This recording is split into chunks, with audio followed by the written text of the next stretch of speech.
আমরা এখন মেঘনার পাড়ে, হ্যাঁ, শুক্রবারে ছুটির দিনে বাচ্চাদের নিয়ে কিছুক্ষণ ঘোরাঘুরি করছি। এই যে নদীর ঢেউ দেখে বাচ্চারা খুব উৎফুল্ল।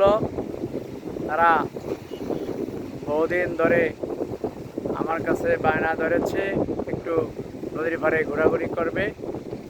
তাদের এই অনুরোধে আজকে কিছু সময়ের জন্য নদীর পাড়ে তাদেরকে একটু নদীর আবহাওয়া স্বাদ নেওয়ার জন্য কিছু সময় এখানে ঘুরছে। এই যে মেঘনার পাড়ে কিছুক্ষণের জন্য তারা এই দৃশ্য দেখে মনোরম পরিবেশের আবেগ আপ্লুত। এই যে এখন একটি ট্রলার আসছে, সেই ট্রলার আর নদীর ঢেউ দেখে তারা একেবারেই মুগ্ধ। এখন আমরা আছি চরপেশন উপজেলার মেঘনা নদীর তীরে ফেরিভাঙ্গা নামক স্থানে। হ্যাঁ, সেখানে আমার ছেলে নাবিল শিকদার ও আমাদের আদরের ছোট্ট মামনি আব্দুল্লাহ সাদ্দিন এখন নদী দেখে তারা সত্যিকারে আবেগ আপ্লুত হয়ে পড়েছে। হ্যাঁ, এখন নাবিল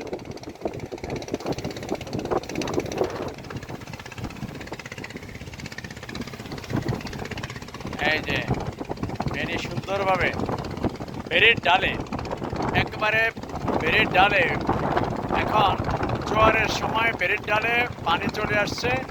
মুহূর্তের মধ্যে পানি বেড়ে গেছে, মনে হয় যেন বেরি একবারে ছুঁই অবস্থা।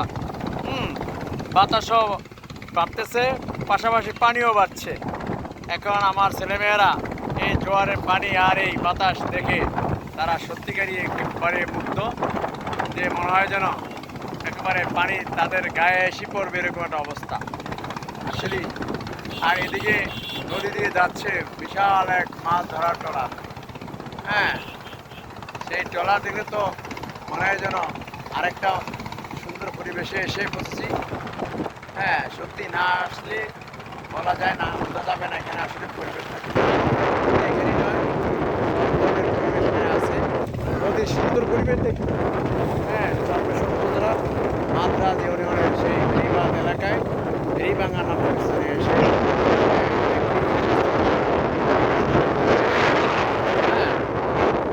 আসুন। এখানে আমার ফেসবুক ফলোয়াররা যেখানে আছেন, আপনারা আসলেই এখানে এত সুন্দর পরিবেশে আসার জন্য আপনাদের বিনীত অনুরোধ রইল। আসুন, দেখুন কত সুন্দর পরিবেশ।